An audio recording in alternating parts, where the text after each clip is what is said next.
Convido vocês a estudarem comigo a 50ª porção da Paraxá, da Torá, para os nossos irmãos que nos visitam e para os nossos irmãos na internet.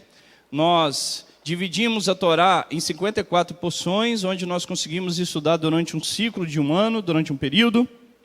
E assim, todo ano nós iniciamos, encerramos o ciclo da Torá. É como se fosse realmente um círculo, parece que não tem fim, realmente não tem. As palavras do Eterno, elas são verdadeiras, elas são justas. Eu não lembro do versículo, mas o Salmo 119, se eu não me engano, é o versículo 19. Davi diz assim: desvenda os meus olhos, para que eu consiga ver as maravilhas de tua Torá. Essa é a minha oração para mim e para a vida de vocês, para que o Eterno possa desvendar os nossos olhos e vejamos as maravilhas, as bênçãos que Ele tem contido para nós. Irmãos, quanto mais nós nos aproximamos da Torá, da Santa Torá, mais eu vejo quanto o Eterno é benéfico, é bondoso, é amoroso para com as nossas vidas. Então eu encorajo cada pai, a cada homem, a cada mulher, a cada mãe, a cada filho, que possa estudar a palavra de Hashem dentro dos seus lares. Nós não podemos ser um crente de Shabat, Um crente onde essa palavra de Deus só faz parte da minha vida no sábado, onde a oração só faz parte da minha vida no Shabat, mas eu preciso ser um crente onde a palavra de Hashem, onde a sua Torá, onde o Evangelho, ele é presente na minha vida no cotidiano. Isso não quer dizer que nós não vamos falhar, somos pecadores e somos falhos, mas precisamos ter a consciência que precisamos alcançar a perfeição. Então eu convido a cada varão, que às vezes fica aqui, fica meio perdido naquilo que nós abordamos, e é compreensível, porque às vezes são pessoas que estão iniciando na fé, mas que vocês tenham o desejo e possam conhecer esse bem precioso, esse bem maravilhoso, que é mais maravilhoso do que milhões de riquezas, e você possa encontrar a vida contida na palavra. É a vida para aqueles que nela se apegam. Nós cantamos todo o Shabat, Etzhaim, Lamar Hazikbar, Veton Rea meu chá. É árvore da vida para aqueles que nela se apegam. Então, que você possa desfrutar dessa árvore da vida e possa verdadeiramente ter vida e vida em abundância. E que a palavra de Hashem seja algo real e presente em nossas vidas constantemente, tá bom? Então, nós vamos estudar aqui a 50ª Paraxá, Kitavô. Está errado ali, quando suplicar, totalmente errado. É quando entrares, eu acho que eu tirei de outra porção ali, esqueci de traduzir. Mas é quando entrares, se encontra em Deuteronômio, capítulo 26, verso 1, vai até o capítulo 29, verso 9. E eu convido a vocês a lerem essa Bíblia, a ler essa parte da Bíblia comigo, para que vocês tenham um pouco de conhecimento do que nós vamos compartilhar aqui hoje. Nós vamos falar sobre santidade, sobre compromisso. Nós vamos falar sobre a festa bíblica e nós vamos falar sobre o dízimo, sobre Massê, sobre os conceitos que estão por trás desses três temas: santidade, sobre compromisso, sobre as festividades e aqui, para a gente finalizar, sobre o dízimo. Na verdade são 4, mas porque santidade e compromisso está ligado. Então, essa paraxá ela é muito linda, mas ela também é muito... Como que eu posso dizer uma palavra mais correta? Muito séria. Moisés aqui, a gente procura fazer uma figura dos personagens bíblicos, quando eu penso em Avraham, eu tenho mais ou menos Avraham na minha cabeça. Quando eu imagino Yeshua, longe de mim imaginar aquele Yeshua de olho azul, cabelos longos, usando uma manta branca. Yeshua não tem nada a ver, pelo menos essa não é a característica de um judeu. Pode ser uma característica de um Jesus romano ocidental, mas não uma característica de um judeu. Mas quando eu visualizo Moisés, eu sempre imagino um homem manso, um homem forte. A Bíblia diz que Moisés era muito alto mesmo. Moisés era robusto, mas quando você olha aquele paizão, ao mesmo tempo aquela mansidão, aquele pai que corrige, mas você percebe que na essência dele há amor, há carinho, ao desejo de uma evolução daquele que ele está ensinando. Eu sempre visualizo Moisés dessa forma. E os rabinos ensinam que Moisés, com o temor de que a nação de Israel cometesse o pecado após a sua morte, ele aqui é muito rígido. Ele sai um pouquinho da sua característica de mansidão, de tranquilidade, e ele é fervoroso na sua palavra, ele é muito sério na sua palavra, e assim é um verdadeiro pai, né? Um pai, ele não é aquele que só passa a mão na cabeça, mas ele, na hora de disciplinar, ele vai com rigidez, mas ele vai sempre acompanhado com amor e com bondade, para que o filho perceba que há amor ali naquela correção. E Moisés, ele é rígido, mas ao mesmo tempo ele demonstra esse amor, porque você vai ver que Moisés fala que, primeiro a Torá começa a falar sobre a questão do bicurim, dos primeiros frutos, que quando havia um agricultor, ele tinha que separar os primeiros frutos. Se vocês puderem depois olhar a nossa videira ali, que coisa linda, já tem os brotinhos ali. Vamos demarcar ali os primeiros frutos desse ano, por favor, pega uma fitinha vermelha e marca os primeiros frutos para a gente oferecer exclusivamente a Hashem, ao Eterno. Fala sobre isso. O agricultor que estava dentro da terra de Israel estabelecido, ele tinha que separar os primeiros frutos para que esses frutos fossem comidos em Jerusalém, na terra onde o Eterno escolheu para ali colocar o seu nome, tá bom? Logo depois você vai ver que Moisés ensina 2 mitzvot, 2 mandamentos, onde ele diz que os filhos de Israel teriam que escrever em 12 pedras toda a Torá, escrita em 12 pedras, em cal, ela tinha que estar escrita, ali representando as tribos de Israel, né? E você vai enxergar também que a segunda é quando Moisés fala que os líderes deveriam pronunciar a bênção no Monte Gerizim e a maldição no Monte Ebal, tá? E ali são esses 2 mandamentos que Moisés cita. Logo depois, ele faz a recontagem das maravilhas e das bênçãos que Deus concederá ao povo, caso o povo permaneça fiel. E logo Moisés ele começa a fazer das admoestações referente à transgressão dos ensinamentos da Torá. Então, e assim encerra com o Moisés relatando as bênçãos que Deus fez à nação de Israel. Irmãos, se nós formos estudar essa paraxá, ela tem tantos ensinamentos profundos para nós. Quando a gente fala de primeiro frutos, nós estamos falando de consagrar aquilo que sempre é importante para nós. O primeiro fruto, ele fala de uma esperança, né? Quando você faz uma plantação, que um agricultor, visualiza os frutos, ele está vendo se a colheita vai ser boa ou não.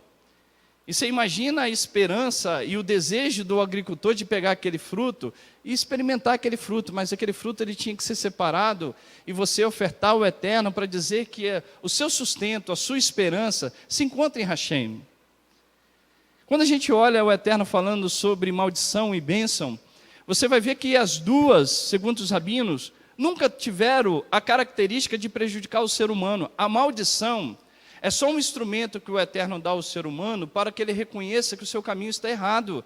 E isso também é uma demonstração gigantesca de amor. Quando você visualiza o Eterno falando sobre maldição, você não está vendo o desejo de um pai de punir o seu filho. Eu sempre falo, a gente dou exemplo no nosso cotidiano, né? Quando você vê uma criança subindo sobre um murinho desse aqui, você já olha e fala, ó, cuidado, desce daí, senão você vai cair. Quando a criança cai, a primeira coisa que você fala, eu não te falei? As maldições é o mesmo sentido. O Eterno já nos avisa qual é a consequência das nossas atitudes. E você não pode culpá-lo, porque essa é a prova, este é o caminho que ele está te dando, para que você possa exercer o seu direito e sua livre escolha, de escolher o caminho do bem e assim aprender a amá-lo. E nós estamos aqui, irmãos, aprendendo a amar a Deus. Aprendendo a amá-lo de todo o nosso coração, aprendendo a amá-lo de todo o nosso pensamento, aprendendo a amá-lo com toda a nossa força, aprendendo a amá-lo com todo o nosso ser. Este é o propósito de estarmos aqui, não tem outro. Nós não estamos aqui aprendendo a Torá para sermos salvos. Nós estamos aprendendo a Torá porque nós somos salvos. É uma diferença enorme. Porque nós reconhecemos Hashem como nosso Elohim. Eu falei isso lá para os nossos irmãos cristãos, lá, e eles receberam isso de uma forma muito benéfica.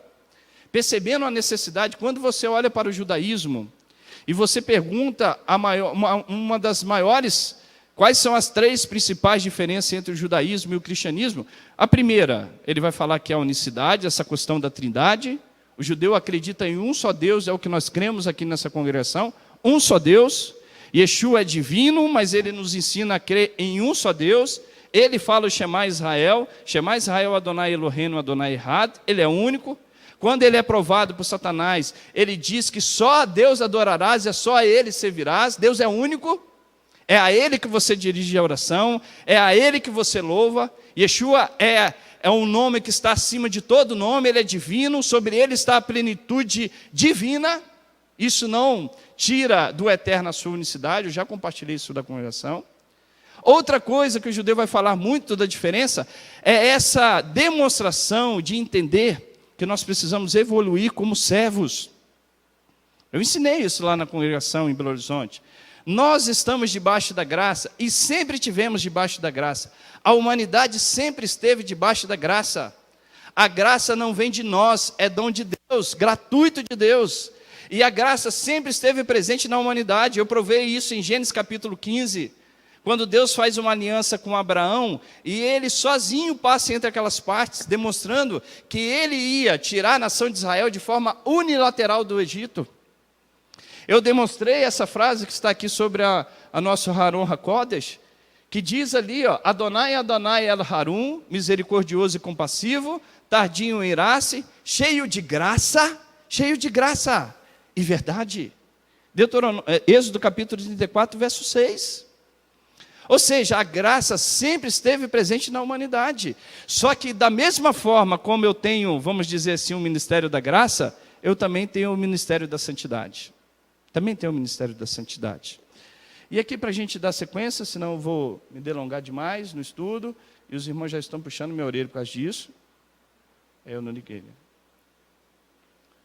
Diz assim, ó, vamos ler Devarim, Deuteronômio capítulo 26, verso de 1 a 19. Diz assim, ó, e será que quando entrares na terra que o Eterno, seu Deus, te dá, por herança, e a possuíres e nela habitares, então tomarás das primícias de todos os frutos do solo, que recolheres da terra que te dá o Senhor teu Deus, e as porás no cesto, irás ao lugar que escolheu o Eterno teu Deus, para ali fazer habitar o seu nome.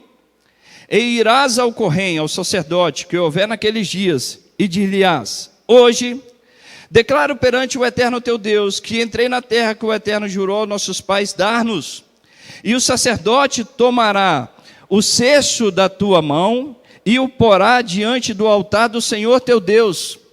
Então testificarás perante o Senhor teu Deus, e dirás, Arameu, prestes a aparecer foi meu pai, aqui ele está se referindo a Jacó, e desceu ao Egito, e ali peregrinou com pouca gente, porém ali cresceu, até vir ser uma nação grande, poderosa e numerosa, mas os egípcios nos maltrataram e nos afligiram, e sobre nós impuseram uma dura servidão.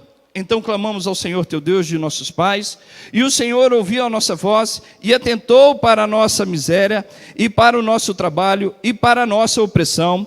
E o Senhor nos tirou do Egito com mão forte, com braço estendido, e com grande espanto, e com sinais, e com milagres. E nos trouxe a este lugar, e nos deu essa terra que emana leite e mel. E eis que agora eu trouxe as primícias dos frutos da terra, que tu, ó Senhor, me destes. Então as porás perante o Senhor teu Deus, e te inclinarás perante ele, e te alegrarás por todo o bem que o Senhor teu Deus te tem dado, a ti e a tua casa, tu e o levita, e o estrangeiro que está no meio de ti. Quando acabares de separar todos os dízimos, da tua colheita, no ano terceiro, que é o ano dos dízimos, então os dará ao levita, ao estrangeiro, ao órfão e à viúva, para que comam dentro de todas as tuas portas e se fartem. E dirás perante o Senhor teu Deus, tirei da minha casa as coisas consagradas e dei também ao levita, ao estrangeiro, ao órfão, à viúva, conforme todos os meus mandamentos que me tem ordenado. Não transgredi os teus mandamentos, nem dele me esqueci.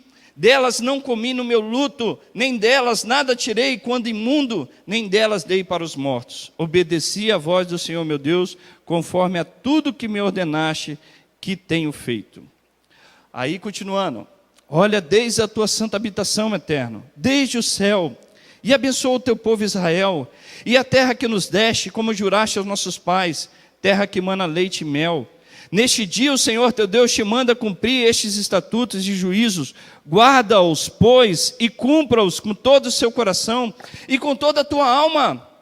Hoje declarastes ao Senhor que Ele te será por Deus, e que andarás nos seus caminhos, e guardarás os seus estatutos, os seus mandamentos e os seus juízos, e darás ouvidos à sua voz. E o Senhor hoje te declarou que tu lhe serás por seu povo particular, como te tem dito, e guardarás todos os teus mandamentos, para assim te exaltar sobre todas as nações que criou, para louvor e para fama e para glória e para que seja um povo. Irmãos, eu sempre falo que quando a gente enxerga a Torá de forma muito, não sei te dizer, muito superficial. Mas vamos imaginar o Eterno, como que ele age sobre a nação de Israel. Você imagina, Sandro, saíram do Egito aproximadamente 2 milhões de pessoas. 2 milhões de pessoas. 600 mil varões, homens, aptos para a guerra. Aproximadamente 2 milhões de pessoas. Sabe quantos habitantes tem a nossa Grande Vitória? Se eu não me engano, ela não chega a 2 milhões. Cariacica deve ter 500, Serra deve ter seus 400, Vila Velha deve ter seus 400. Não chega a 2 milhões de pessoas, eu acredito. Acho que o nosso estado deve ter 3 milhões e pouco de pessoas. Você imagina o Eterno agindo na Grande Vitória e falando assim: vamos saindo todos de sua casa, todos de sua residência, todos de estou usando um pleonasmo aqui, né? Casa, residência, todos de seu trabalho, todos da sua convivência, dos seus vizinhos, da sua característica, do seu mundo, e vão para uma terra na qual eu te mostrarei. Irmãos, isso só acontece de forma o quê? Sobrenatural. Tem que haver uma adesão plena diante do Eterno. Quando eu olho acerca desses dízimos, acerca dos bicurins do primeiro fruto, eu estou falando de uma adesão plena ao Eterno. Porque imagina, Grazi, você fazer todo o trabalho para uma plantação, todo um trabalho que um agricultor tem, de cuidar da praga, de plantar a semente, de regar dia após dia, de cuidar com que você possa colocar, naquele período não havia, pelo menos, remédios para cuidar da praga, mas você confiar que Hashem estaria ali protegendo aquela plantação, e você cuidar daquela plantação para que uma praga não entre. E quando você tem todo esse cuidado, você precisa separar o princípio para o Eterno, você precisa dar isso para o levita, você precisa compartilhar isso para o sacerdote, você precisa dar isso para o órfão, para a viúva, e isso só pode entendendo as coisas espirituais. Só se faz isso quem tem um relacionamento profundo com Hashem e sabe que Ele vai dar algum benefício em troca. Não falo de benefício financeiro, falo de benefício espiritual. Espiritual. Você imagina, pastor Zé, o quão é benéfico para um homem que aprende a dar o seu dízimo, que separa os primeiros frutos, que quando chega o ano de Shemitah, que são 7 anos, se ele emprestou para alguém, ele tem que perdoar aquela dívida. E a Torá ensina que se seu irmão está pobre, você não pode cobrar juros dele, a não ser do estrangeiro, mas do seu irmão não.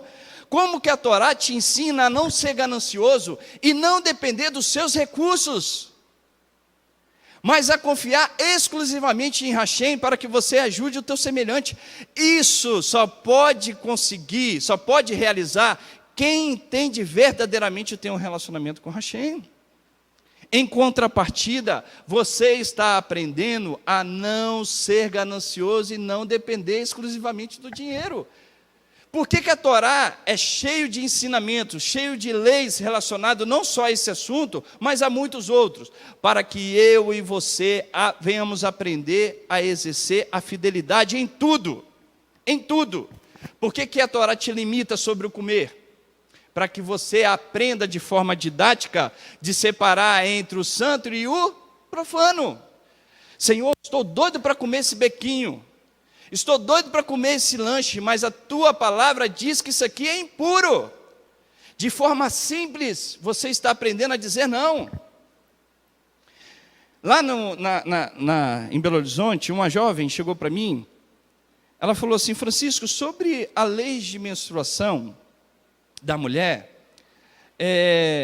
Não sei se todos vocês conhecem, mas é importante vocês conhecerem. A lei de Nidá, é a lei de purificação da mulher, né? Ela me perguntou, falou assim, eu estava estudando sobre isso, e eu vi que os judeus ortodoxos saem as mulheres, quando está no período menstrual, os homens saem das camas, né? Eles não deitam junto com as mulheres. Eu falei, minha irmã, eu até respeito porque eu falo que esses temas são de compreensão, né? Não dá para eu ficar aqui falando que a minha posição é a verdadeira. Mas eu vou falar assim, o que eu acredito nesse tema? No passado, quando a mulher tinha o seu período menstrual, ela tinha esse fluxo, e a forma que você tinha de reter esse fluxo era muito difícil.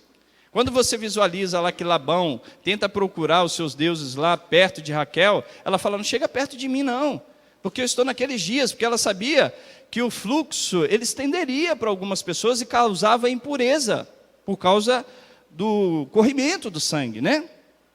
E o homem nesse período, pós o rompimento desse fluxo sanguíneo, o homem tinha que ficar 7 dias sem ter relação sexual com a mulher. 7 dias. Pós o rompimento, encerrou o ciclo menstrual, ele tinha que ficar 7 dias, a partir do rompimento, do fechamento do ciclo, sem relação sexual com a mulher.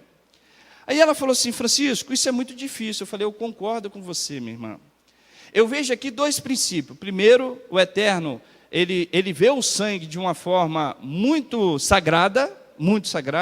Segundo, que ensina ao casal a priorizar aquilo que é mais importante na sua vida, que não é a área sexual, é a área do convívio. Porque hoje os casais acham que eles podem ter relação sexual a qualquer momento, se bem que, mesmo sabendo que põe, faz pouco. Mas dentro do casamento, o homem acha que ele pode ter relação sexual a qualquer momento, e não pode. A Bíblia está ensinando a você, neste momento, de forma muito simples, que você vai se abster da sua mulher e vocês vão se dedicar à oração, para que, no futuro, quando a sua mulher já não tiver a beleza que você espera dela, quando o seu varão já não tiver a beleza que você espera dele, vocês não se apeguem na área sexual, mas vocês aprendam a ter o equilíbrio, que a área sexual é secundária, que o valor do amor, da amizade, da compreensão das outras coisas é mais importante. Isso não quer dizer que na terceira idade, vamos dizer assim, não tem relação sexual, que eu acredito que tenha. Mas é muito menor do que no meu período, por exemplo. Muito menor. Mas eu tenho certeza, se você perguntar a todos os casais da terceira idade, que estão aqui nessa casa, e outros que são fiéis, eles todos vão dizer que o que é o elo do casamento deles não é a área sexual, mas é a amizade, é o respeito, é o companheirismo. E a palavra está te ensinando. O que é a palavra? São conjuntos de ensinamentos, de forma muito simples e didática, que te ensina a viver de uma forma fiel. Para isso, Roberto, eu preciso exercê-la diariamente. Diariamente. Olha que interessante essa frase. Abre comigo, Deuteronômio capítulo 29, está dentro dessa nossa paraxá, do verso 1 a 3, diz assim, ó. Deixa eu ver ali, se está ali. Não coloquei. Deuteronômio capítulo 29, verso 1 a 3. Vocês viram tudo que Deus fez perante os seus olhos na terra do Egito. As grandes provas que os seus olhos viram, aqueles sinais e as grandes maravilhas. Porém, o Eterno não nos deu um coração para conhecer as bondades de Deus, e olhos para ver, e ouvidos para ouvir, até os dias de hoje. Até os dias de hoje. Aqui, irmãos, por que Moisés, ali não está esse texto ali não, tá? Eu li Deuteronômio 29, 1 a 3, não foi isso não? 2, 3 e 4? 29, 2, 3 e 4? Então tá, ó. 29, 2, 3 e 4. Deixa eu abrir aqui. Vamos lá.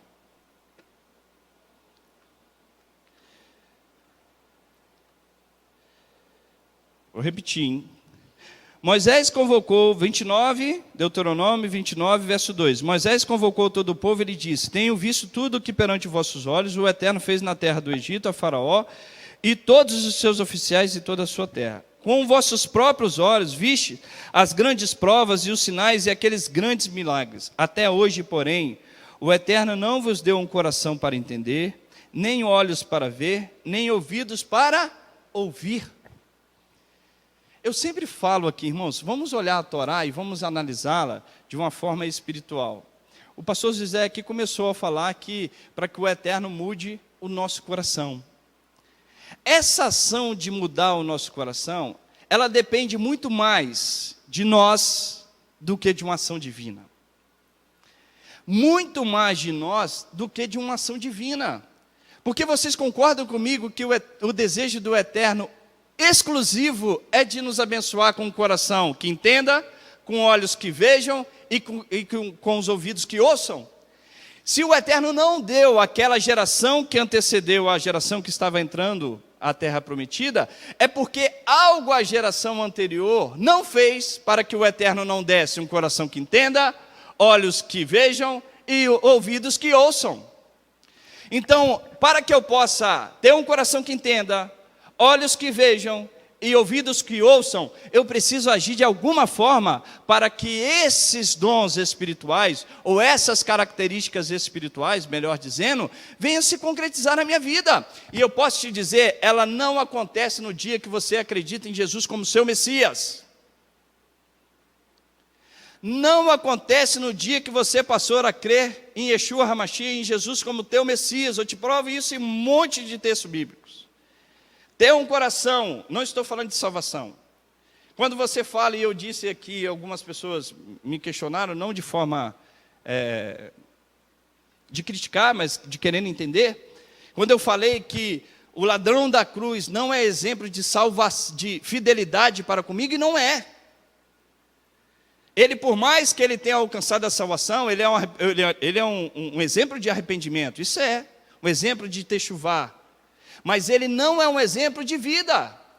Infelizmente, ele é conhecido como o quê? Ladrão da cruz.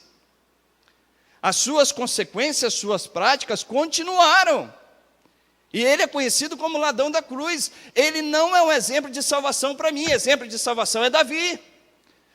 Davi cometeu adultério, mas se arrependeu. Davi matou, mas se arrependeu. Quantos nós falhamos e pecamos? Precisamos ter o exemplo de Davi, de restaurar aquilo que nós fizemos de mal. De ver as minhas maldades e reverter isso aí para o caminho do bem. Foi o que fez Davi. Por isso que Davi era um homem segundo o coração de Deus. Exemplo de salvação para mim, Rutinha, é Abraão. Exemplo de salvação, Moisés. Exemplo de salvação, Pedro. Exemplo de salvação, Rabino Shaul. Paulo. Exemplo de salvação, João. Esses homens são exemplo de salvação para mim. Jeremias, Ezequiel, é neles que eu quero me espelhar. Não quero ter a referência de reis que pecaram e no final da vida alcançaram a salvação, ou alcançaram o arrependimento. Porque esse princípio, quando você olha o jovem da cruz se arrependendo, esse princípio é o judaico, até ortodoxo. Todo ser humano pode cometer o pecado que for. Se em algum momento da sua vida ele fizer a techuvá verdadeira, ele está alcançando a bênção de Hashem. Por isso que Yeshua fala, eu te declaro hoje que estarás comigo no paraíso. Yeshua antecipa o julgamento dele. Não que ele estaria com Yeshua naquele momento.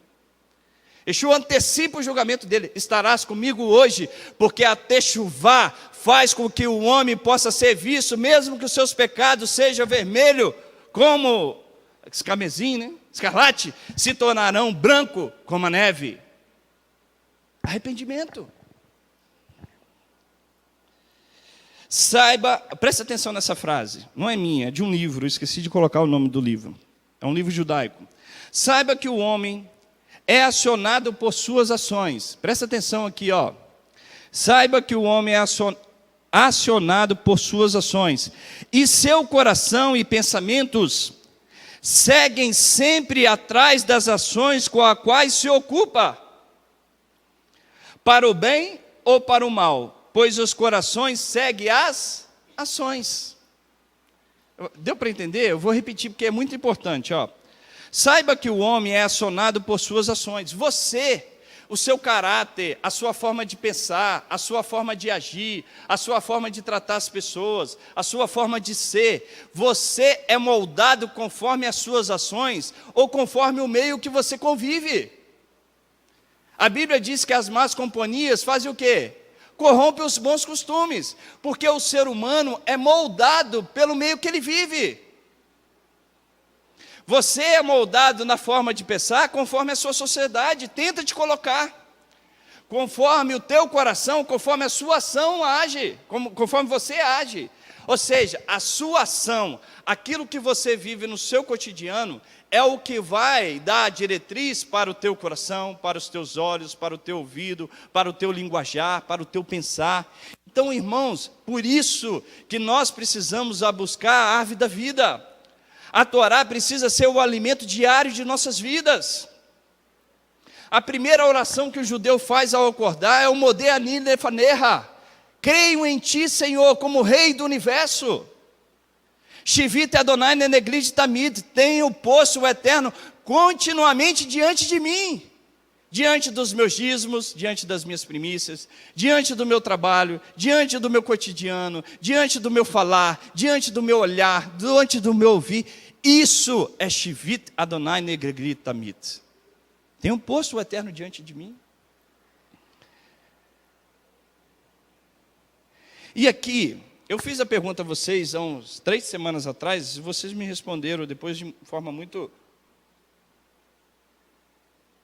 precisa. Nós somos casados ou nós somos noivos de Yeshua HaMashiach? Noivos. Você é noivo. E eu sempre falo que quando os apóstolos escreveram acerca de um noivado e de um casamento, qual era a referência que eles tinham desse casamento? Era um casamento ocidental? Era um casamento dentro das culturas romanas, gregas, sei lá, que você queira colocar, babilônica?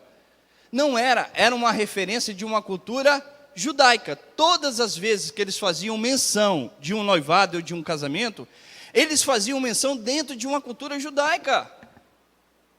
Sabe como que é o noivado no casamento? O noivado do casamento ele é feito da seguinte forma. Primeiro, o noivado, ele tem a mesma característica, Rosângela, o mesmo peso de um casamento.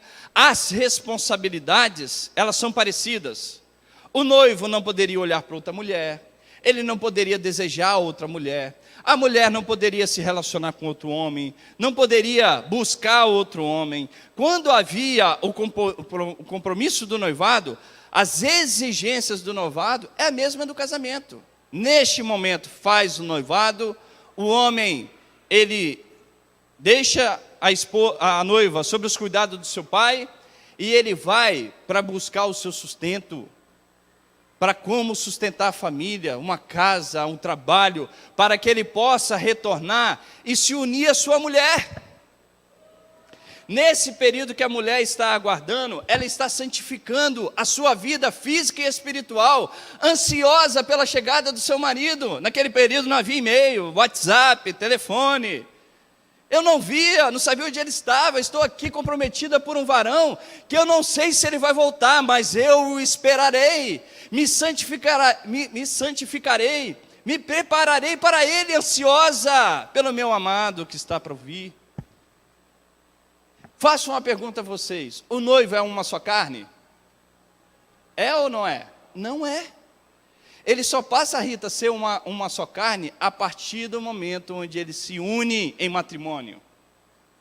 Só a partir daí é uma só carne. E eu vou te falar, não casamos ainda com o nosso Mashiach. Estamos num período de preparação, de santificação, esperando esse noivo, que há de me reconhecer como a sua noiva preparada. Vamos ver isso? Vai lá em Apocalipse 19, não precisa ir lá não, está aqui, ó. Quiser acompanhar comigo. Apocalipse 19, versos 6 a 9. E ouvi como a voz de uma grande multidão, e como a voz de muitas águas, e como a voz de grandes trovões, que dizia: Aleluia, pois já o Senhor Deus poderoso reina. Regozijemos e alegremos e demos-lhes a glória, porque vindas são as bodas do Cordeiro, e a sua noiva já se aprontou. E foi-lhe dado que vestisse de linho fino, púrpura e resplandecente, porque o linho fino são as justiças dos santos. Irmãos, não consegue alcançar esse termo aqui, tzedek, justiça, sem a Torá. Vai me desculpar, mas não consegue. Não consegue. E disse-me, escreve-me, bem-aventurados aqueles que são chamados à ceia das bodas do Cordeiro. E disse-me, essas são as verdadeiras palavras de Deus. O que eu quero te mostrar? Nós estamos debaixo da graça, mas estamos debaixo do chamado da santificação, para vivermos conforme a obediência da Santa Torá. Tudo aquilo que é santo é para santificar a tua vida. Mateus capítulo 22, está aqui, ó. Mateus 22 diz assim, ó, então Jesus, tomando a palavra, tornou a falar-lhes em parábolas, dizendo, o reino dos céus é semelhante a um certo rei que celebrou as bodas do seu filho, e enviou seus servos a chamar os convidados para bodas, e estes não quiseram vir. Depois enviou outros servos, dizendo, dizei aos convidados, eis que tenho o meu jantar preparado, os meus bois e cevados já mortos, e tudo já pronto, vinde às bodas. Eles, porém, não fazendo caso, foram um para o seu campo, outro para o seu negócio, outros apoderando os seus servos, os ultrajaram e mataram. E o rei, tendo notícia disso, encolerizou-se e, enviando os seus exércitos, destruiu aqueles homicidas e incendiou a cidade. Então disse aos servos, as bodas, na verdade, estão preparadas, mas os convidados não eram dignos. Eis, pois, a saída dos caminhos, e convidai para as bodas a todos os que encontrardes. E os servos, saindo pelos caminhos, ajuntaram todos quantos encontraram, tanto os maus quanto os bons, e a festa nupcial foi cheia de convidados. E o rei, entrando para ver os convidados, via ali um homem que não estava trajado com vestes de núpcias, e disse-lhe, amigo, como entrastes aqui? Não tem de vestes nupcial? E ele emudeceu. Disse então o rei aos servos, amarrai-o dos pés e mãos e lançai-os, e levai-o e lançai-o nas trevas exteriores. Ali haverá pranto de dentes, porque muitos são chamados, mas poucos escolhidos. Muitos são chamados, mas poucos são escolhidos. O que eu quero mostrar aqui com esse texto? Que o Messias espera uma noiva santificada, que santifica, que tem uma veste nupcial. Irmãos, isso aqui é tão judaico, mas tão judaico que vocês não têm noção. Tão judaico. Os judeus, por que eu estou falando que isso é tão judaico? Os judeus ensinam que a alma é eterna, nefesh, porque Deus não soprou a sua alma, Ele não a suflou sobre nós. Quando fala que algo sai de Deus, tudo que vem de Deus é o quê? Eterno. Para o judaísmo, quando a alma está nesse mundo, nesse corpo na qual eu e você estamos, quando a alma está no corpo, ela está apegada ao corpo.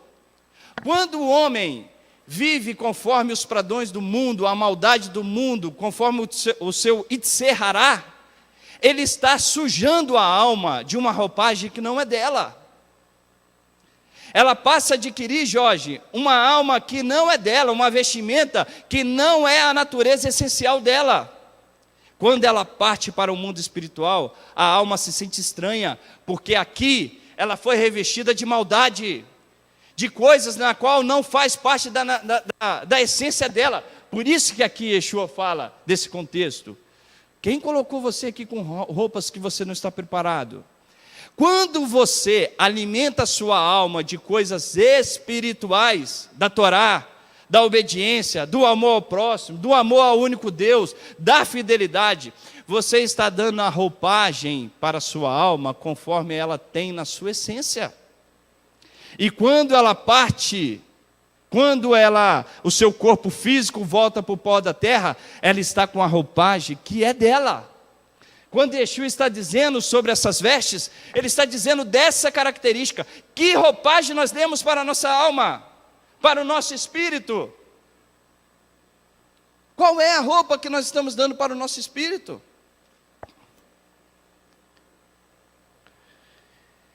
Se você não vamos ler por causa do nosso tempo, mas em Efésios capítulo 5, Paulo começa a dar a diretriz relacionado ao esposo e à esposa. Chega um determinado momento que ele fala assim: vós maridos, amem as vossas mulheres como Yeshua amou a sua comunidade. a sua carral, a sua congregação, ou a sua comunidade, como você quiser descrever. Aí logo assim ele começa a descrever, né? E Yeshua a preparou para que ela seja santa, sem mácula, sem rúgula, ruga mesmo, né? Sem nenhuma característica de defeito. Aí ele fala e continua: pois deixará o varão o seu pai e a sua mãe, se unirá à sua mulher e serão os dois uma só carne. Grande é esse mistério, mas eu me refiro de Yeshua e a sua comunidade, a sua carral, a sua querrilá, sei lá, se você quiser dizer assim. Grande é esse mistério, mas eu me refiro de Yeshua e a sua comunidade. Paulo estava querendo dizer de forma muito simples, que uma hora Yeshua unirá com a sua comunidade em uma só carne. Mas a nossa roupa precisa estar unida, correta, com as vestimentas espirituais.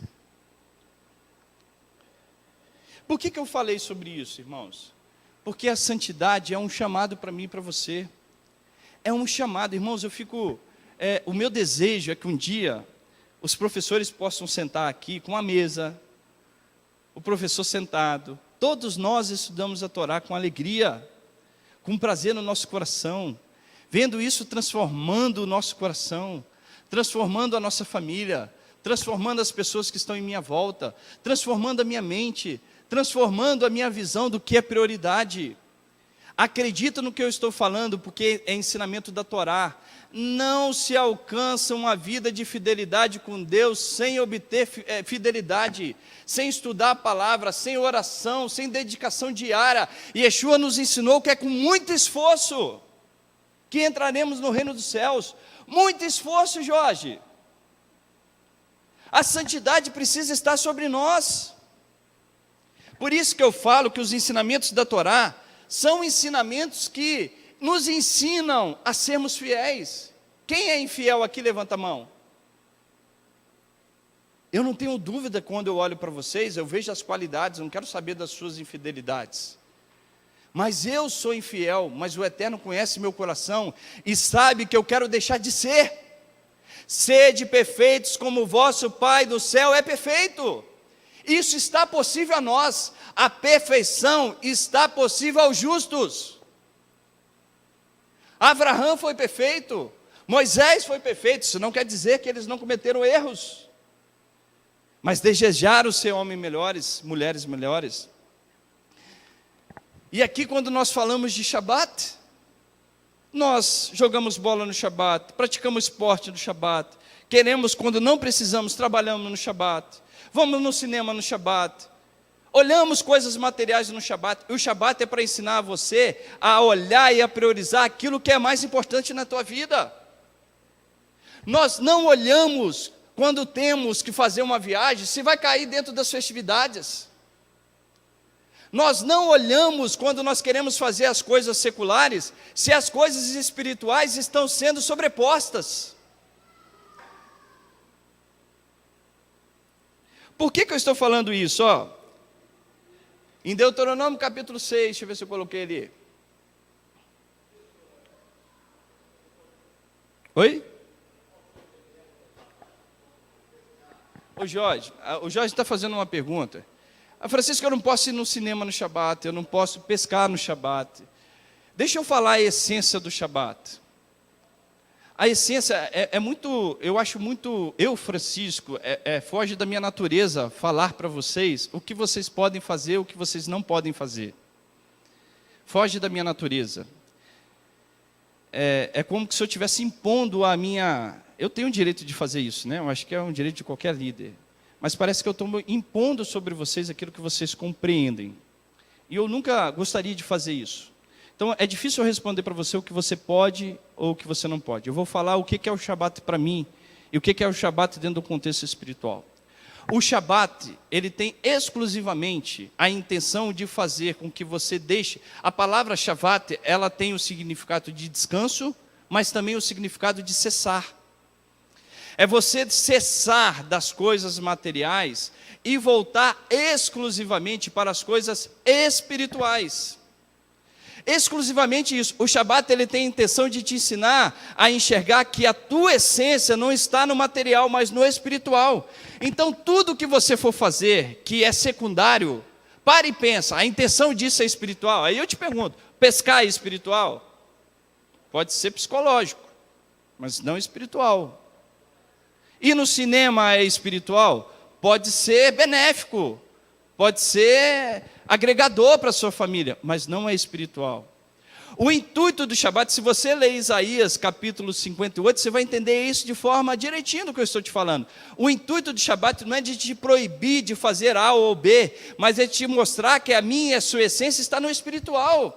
Que o Shabat é para unir a família, é para você sentar com seu filho à mesa, contar das bênçãos, falar da fidelidade de Hashem, falar da palavra, contar, abençoá-lo, falar, filho, o que você sofreu na semana? Minha esposa, o que você passou? Eu quero aqui te abençoar, para que você seja melhor, para que você não se apegue, não se abale diante das dificuldades do mundo. Porque se eu falar o que é o Shabat, eu não poderia nem estar aqui com um carro, dentro da cultura judaica, da grande maioria, né? Existe uma ala mais conservadora, reformadora, que permite.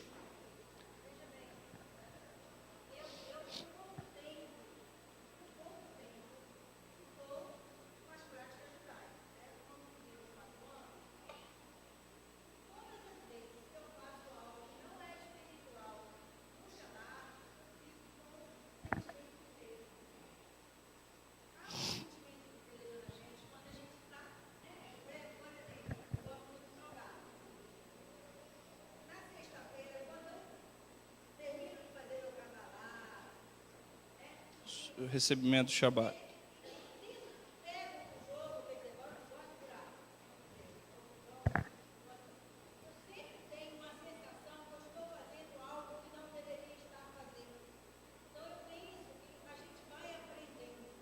Amém. Isso vai, minha irmã, isso que é o maravilhoso da palavra de Hashem. A palavra, deixa eu dar só um exemplo. O que a Janine está falando é muito verdadeiro. Quando você senta para estudar a Bíblia, te dá prazer no início? Poucas vezes. Depois, ao longo do tempo, aquilo se torna prazeroso. A oração no início, ela não é prazerosa. Depois, ela se torna algo presente na tua vida, essencial na tua vida. As coisas, quando você atinge uma disciplina, não se consegue amar as coisas de um dia para o outro, é através de um processo. Por isso que o amor é um mandamento, porque ele precisa de cuidado, de experiência, de processo. Você ama pelo processo. Tenta tirar Maria Eduarda da mão da Mirelle. Ela começa a chorar. Por que ela começa a chorar? Porque o afeto que ela tem é pelo processo que ela vivenciou na mãe dela. De amamentar, de cuidar, quando está chorando vem alguém e pega. O processo ensinou a Maria Eduarda a aprender a amar. O processo ensina você a amar a Deus. E como é esse processo de aprender a amar a Deus? É orando, é buscando, é errando e falando, Senhor, me ajude a ser um homem melhor, uma mulher melhor. Sai dessa vida de Gabriela. Eu nasci assim, eu cresci assim, Gabriela. Sai dessa vida. Um servo e uma serva de Deus evolui como ser humano. Se eu sou grosso, passa a ser fino. É lógico que vai chegar uma hora que essa característica de grosseiro aparece. Mas fala, eu pequei, perdoa-me, quero ser melhor. É assim que vive um servo de Deus. Irmãos, o que nós queremos ensinar nessa congregação é o ser humano evoluir como servo e serva. Você já foi nas igrejas evangélicas como está aí agora? Já foi nas igrejas evangélicas? Todo louvor é luz apagada e um monte de luz lá no altar. Um monte de luz lá no altar. Luz apagada na hora do louvor. Para eu entrar na presença de Deus eu preciso apagar a luz. E eu começo o quebrantamento. E as pessoas confundem um emocional. Não estou falando que isso não é bom. Não estou falando que louvar a Deus não é bom. Mas as pessoas confundem o emocional de chorar na presença de Deus com a presença de Deus. Me coloca no show do Roberto Carlos à noite, você vê se eu não vou chorar. Vou. Não, eu gosto das músicas dele, eu acho que são boas composições. Bota, vai lá, fica lá ouvindo. Eu não lembro da música dele, sei lá. Não, gosta tanto, não ouço muito não. Mas irmãos, eu quero te mostrar que o teu emocional não pode ser o critério para o seu relacionamento com Deus. As pessoas entendem relacionamento com Deus da forma como ela chora na oração. E Yeshua entendia o relacionamento com Deus com relacionamento diário. Não podemos ser pessoas de Shabat. Não podemos ser varões de Shabat. Não podemos ser mulheres de Shabat. Temos que ser homens diários, servos diários. Eu não estou dizendo que você não vai errar. Pelo contrário, iremos errar. Se dissermos que não temos pecado, nos tornamos mentirosos. Mas precisamos ser melhores. Eu agrido a minha esposa, não vou agredir mais. Eu agrido meu esposo, não vou agredir mais. É assim que melhora e evolui como ser humano.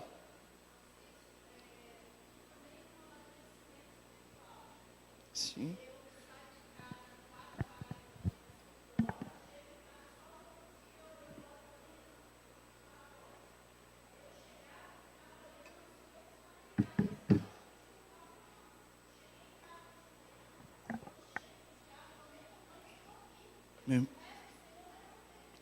Eu vou falar aqui que eu busco para a minha vida que eu não alcancei, tá? Mas eu quero alcançar isso para a minha vida. Que a partir do momento onde eu não precise mais, onde eu fiz toda a minha atividade secular, que minha vida esteja voltada exclusivamente por espiritual. Estudar a palavra de Hashem, oração, visita ao enfermo, ao necessitado. Não alcancei isso ainda, mas quero. Um verdadeiro tzadik judeu, ele faz isso. Quando ele fala assim, coisa secundária, é viajar com a esposa, é passear, é cuidar da esposa, é cuidar do lar, é dar o sustento, é se preocupar em ter uma diversão com o filho. Posterior a isso, concentre no espiritual, seja o teu foco. As festas bíblicas, Jorge, têm esse sentido. Olha só, em Levítico capítulo 23, Levítico 23, está ali, ó. Levítico 23, presta atenção, coloque as festividades como as festas para a tua vida. Tudo que é santo é para te trazer santidade. Primeira coisa sobre a festividade. Nós vamos estar aqui no próximo domingo, você precisa estar aqui. Precisa, porque a festividade quer te ensinar algo. Olha aqui, ó. E falou o Eterno a Moisés, dizendo, fala aos filhos de Israel e diz-lhes, essas são as festas de quem? Do Senhor. Que convocareis, serão santas convocações. Essas são as minhas festas, minhas. Essas festas não é de Israel. Essa festa não é tua, essa festa é de Hashem. E Ele te convida para estar nela. Ele te convida a participar com Ele da festividade.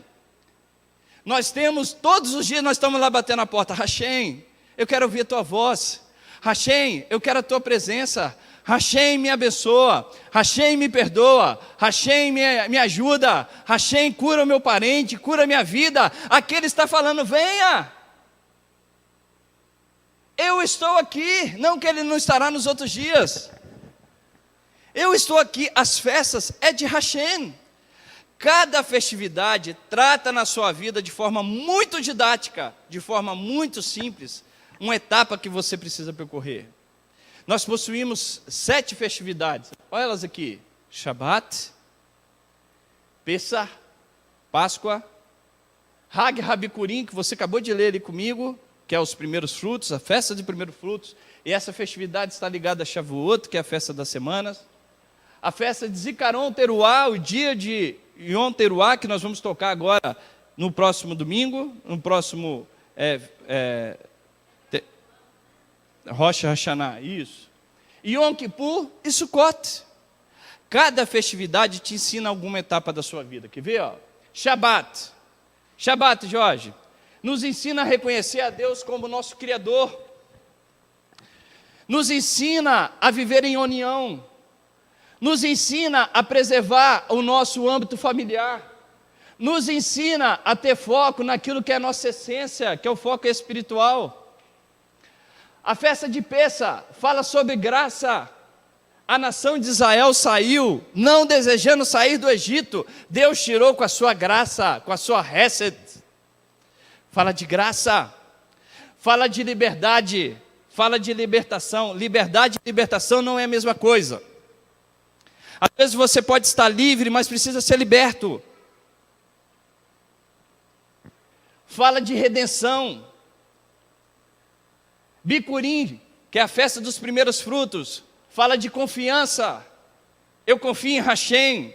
Fala de gratidão. Eu dou a ti aquilo que é primeiro em minha vida, aquilo que é primeiro para o meu sustento. Ofereço a ti, Hashem. Shavuot fala da Torá, fala de compromisso, fala de chamado, fala de santidade.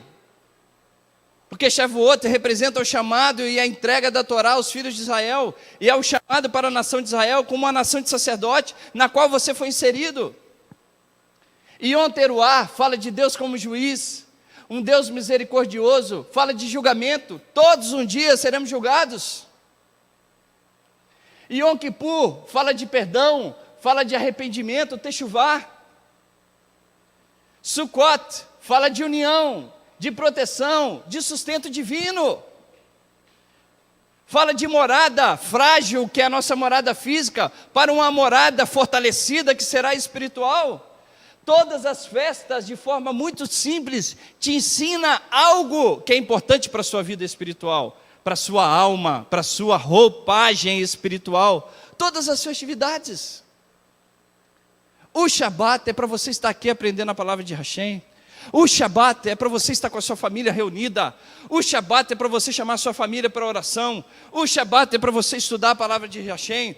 As festividades é para que você esteja aqui aprendendo os ensinamentos, para que você tenha todas essas características: compromisso, santificação, liberdade, libertação, redenção, gratidão, sustento, confiança e assim por diante. Perdão, arrependimento. Tudo isso é ensinamento didático para nós, irmãos. E aí, eu até falei lá com os nossos irmãos, me dá mais 5 minutinhos, eu encerro. Até falei lá com os nossos irmãos, ensinando sobre esse texto aqui, ó, Colossenses capítulo 2, versos 6 a 17, né?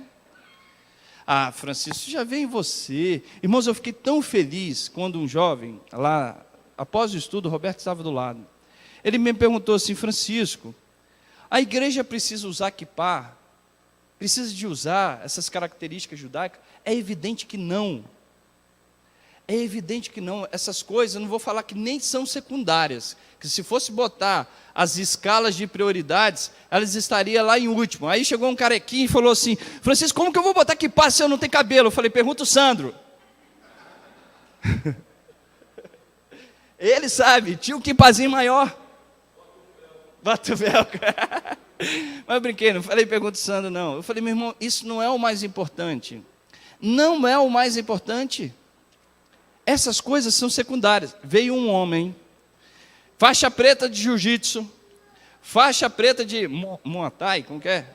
Muay Thai, chorando para o meu lado, falou: Francisco, eu nunca quis ir para Israel. Você sabe o grupo que eu fazia? Hã? Ele é pastor hoje, ele é pastor. Nunca quis ir para Israel. A partir de hoje, Jerusalém, Israel, vai fazer parte da minha vida e da minha história, e estarei indo para Jerusalém. Eu era um ex-integrante do Skinheads. Eu tinha uma tatuagem, uma suástica no meu braço. Hoje eu amo o Messias de Israel e amo a minha nação como uma nação espiritual. Só Yeshua pode fazer isso, Jorge. Só Yeshua. Um homem que era um nazista, estava ali declarando o amor ao Deus de Israel, ao Messias de Israel e à nação de Israel como a sua nação espiritual. Como que eu posso falar de kippah com esse homem? Como que eu posso falar de tradição se o Messias, aquele que transforma o coração do homem, transformou o coração desse homem para o bem? É isso que é mais importante. A igreja precisa sim voltar para o Shabat. O Shabat é bênção para ela. A igreja sim precisa voltar para as festividades bíblicas. A igreja sim precisa sair dessa teologia da Trindade. A igreja sim precisa voltar para a teologia de Jerusalém. Toda a Torá a igreja precisa guardar? É evidente que não. mas ela precisa reconhecer as bênçãos da Torá para o judeu e para a humanidade. É para isso que nós trabalhamos. Aí chega aqui, a gente lê um texto sem compreender nada da história judaica, a gente leva para onde a gente quer. Olha que interessante. Diz assim, deixa eu passar aqui. Colossenses 2, versos 6 e 17. Como, pois, recebestes o Senhor Yeshua HaMashiach, assim também andai nele, arraigados e edificados neles e confirmados na fé, assim como fostes ensinados nela, abundando em ação de graças, tendo o cuidado para que ninguém vos faça presa sua, por meio de filosofias e vãs sutilezas, seguindo a tradição dos homens, segundo os rudimentos do mundo, e não segundo Yeshua, porque nele habita corporalmente toda a plenitude da divindade, e estáis perfeitos neles, que é o cabeça de todo o principado e potestade, no qual também estáis circuncidados. Presta atenção aqui, irmão, senão você não vai entender. Eu até botei aqui circuncidados em branco. Para um rabino como Paulo, uma pessoa para ser circuncidado, e aqui ele estava falando de uma circuncisão do coração, ele nunca ia dizer isso se a pessoa na qual ele está se referindo não tivesse os princípios da Torá no coração. Nunca falaria. Se Paulo fala que os gentios têm circuncidado, não uma circuncisão feita por mão, ele estava querendo dizer que os gentios ali de Colossenses, de Colossos, eles tinham os princípios da Torá no seu coração. Como a circuncisão não feita por mão no despojo do corpo de pecados da carne, pela circuncisão de Yeshua. Sepultados com ele no batismo, nele também ressuscitaste pela fé no poder de Deus, que o ressuscitou dentre os mortos, e vós estáveis mortos nos pecados, e na incircuncisão da vossa carne, vos vivificou juntamente com ele, perdoando-vos todas as ofensas, havendo riscado a cédula que era contra nós nas suas ordenanças, a qual de alguma maneira nos era contrária, e atirou do meio de nós, cravando-a na cruz, e despojando os principados e potestades, os expôs publicamente, e deles triunfou em si mesmo. Portanto, leia aqui comigo, ninguém vos julgue pelo comer ou pelo beber, ou por causa dos dias de festa, ou dia de lua nova, ou de shabat, que são sombra das coisas futuras, mas o corpo é do Messias. O cristianismo pega esse texto e muda toda a intenção de Paulo. Eu sempre falo, se nós não estudarmos o conceito judaico, levaremos para onde quer. Você quer ver um exemplo muito claro sobre isso? Quem não entende nada aqui de futebol? Nada. Mônica, nada. Deixa eu fazer uma pergunta a você. Se eu falasse que a Rita está me procurando, Rita só sai. Aí eu chego para você e falo assim, a Rita veio me procurar, mas eu dei um drible da vaca nela e casquei fora, não queria encontrá-la. O que é drible da vaca para você? Mas tenta imaginar que... Sair fora da Rita. Mas se eu fosse levar para o lado literal do drible da vaca, eu imagino que eu estava numa boiada, veio uma vaca correndo sobre mim, e eu desviei da vaca. O que é o drible da vaca? O Roberto não sabe o que é. Quem joga futebol? Mateus, o que é o drible da vaca? Isso, eu jogo a bola por um lado, eu pego para o outro. Esse é o drible da vaca no futebol. O que eu estou querendo mostrar com isso? Uma pessoa que não entende a nossa cultura do futebol, se ele ouvisse essa expressão de drible da vaca, ele ia falar assim, acho que esse povo lá deve morar na fazenda, a vaca deve correr atrás deles, eles dão um drible na vaca. Drible da vaca é jogar para um lado e pegar a bola do outro. É isso, se você não entende a cultura do povo, você leva para onde você quer. Para onde você quer. Qual que era o contexto que Paulo estava vivendo? Paulo estava rebatendo a cultura de gentios, que tinha se tornado prosélitos, tinha se tornado judeus, convertidos, e obrigavam os gentios a se circuncidarem e tornarem judeus. Na qual Paulo é contra, Francisco é contra, Rabino Shula é contra, Yeshua era contra, Pedro era contra, cada um permaneça como foi chamado. Aí eu faço uma pergunta, nós somos julgados pela guarda do Shabat? Sim, os judeus não julgam, Os ortodoxos não julgam. Por que você guarda Shabat? Por que você bota internet no Shabat? Por que você usa microfone no Shabat? Por que você bota gentil para guardar o Shabat? Não precisa. Somos julgados porque celebramos a festa? Somos. Por que você deixa de comer carne de porco? Isso não está para você, você só precisa guardar as leis de Noa? Só as 7 leis de Noa?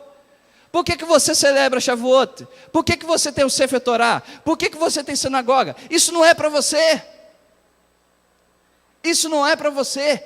Paulo estava sendo contra isso. Eles estavam guardando. Porque aqui Paulo comprova, ó, porque ninguém vos julgue pelo comer ou pelo beber, ou por causa de dia de festa ou lua nova, ou do Shabat, que são sombras das coisas futuras. Se não fosse coisas importantes para Paulo e para aquela comunidade, eles não estariam guardando. Para a igreja de Corinto, Paulo fala assim: celebrai-vos a festa de Pêssah, não com o fermento velho da maldade, mas com os asmos da sinceridade. Lá ele estava ordenando a celebrar a festa. A igreja de Corinto não tinha nenhuma diferença para a igreja de Colossos. Eram gentios também. Se lá ele mandou celebrar a festa, aqui também ele ensinava sobre a festividade. Ninguém vos julguem, porque aqui fala de coisas futuras. A festividade fala de coisas futuras, fala de redenção, fala de salvação, fala de amor próximo, fala de união, fala de família, fala de prosperidade, fala de gratidão, fala de confiança. Então eu convido a você a ter esses princípios bíblicos no teu coração. Talvez vai ser difícil no início, mas depois você vai descobrir um prazer muito maior do que qualquer riqueza. E é esse o chamado para essa congregação. Que voltemos para a Torá, para a Santa Torá, que você se santifica, que eu me santifique, e que nós possamos alcançar o chamado de santidade, e que nos preparemos para o nosso noivo, porque ele está à porta, e ele há de bater na tua porta, e que você possa abrir o seu coração, para que ele entre e saia junto com você. Amém? Que você tenha um Shabat muito abençoado, que Hashem te dê graça, te dê bênção, te dê alegria, que você saia daqui renovado, que você possa glorificar o nome dele, e que a palavra de Hashem seja o teu deleite, dia após dia, Shabat após Shabat, ano após ano, e que nós venhamos celebrar juntos aqui a festa de Yom Teruah no próximo domingo. Shabat Shalom para todos.